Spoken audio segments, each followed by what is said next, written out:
के देवरा गलिया दाते काट गइल। उठ के लाली चाटत चाटत चाट गइल। दीदी के देवरा गलिया दाते काट गइल। उठ के लाली चाटत चाटत चाट गइल। हाँ चाट गइल चाट गइल चाट गइल सखी। धीरे धीरे दिल में ऊ हमारा हट गइल। होठ के लाली चाटत चाटत चाट गइल। दीदी के देवरा गलिया दाते काट गइल। होठ के लाली चाटत चाटत चाट गइल।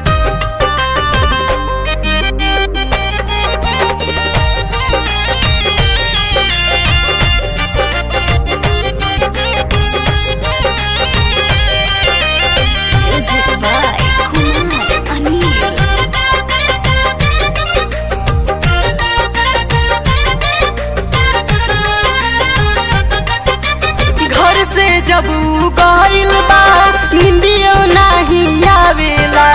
कहा बताइए सखी ओकर याद सतावेला।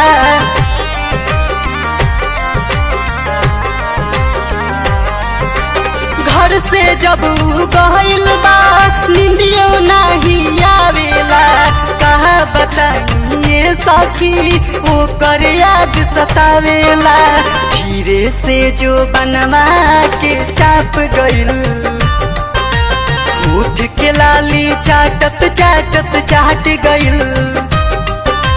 दीदी के देवरा गलिया दाते काट गइल। उठ के लाली चाटत चाटत चाट गइल।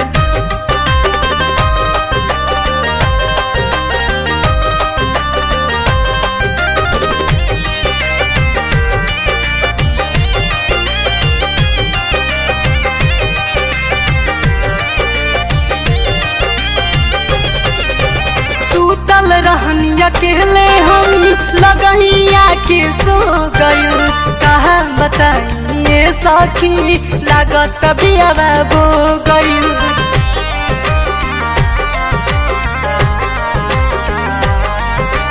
सुतल रहनी अकेले हम लगहिया के सो गइल। कहा बताइए सखी लागत बियावा बो गइल। देहिया हमारी धीरे धीरे दाब गइल। उठ के लाली चाटत चाटत चाट गइल। दीदी के देवरा गलिया दाते काट गइल।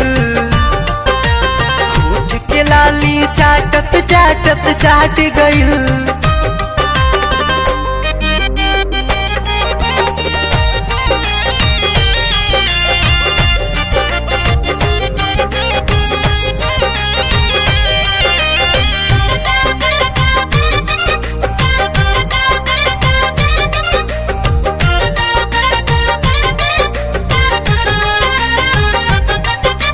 नया नया हमरा के सपना रोज दिखावेला। मिले के बहाना ऊ पार्क में बुलावेला।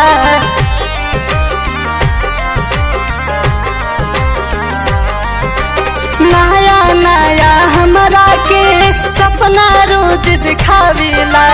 मिले के बहाना ऊ पार्क में बुलावेला।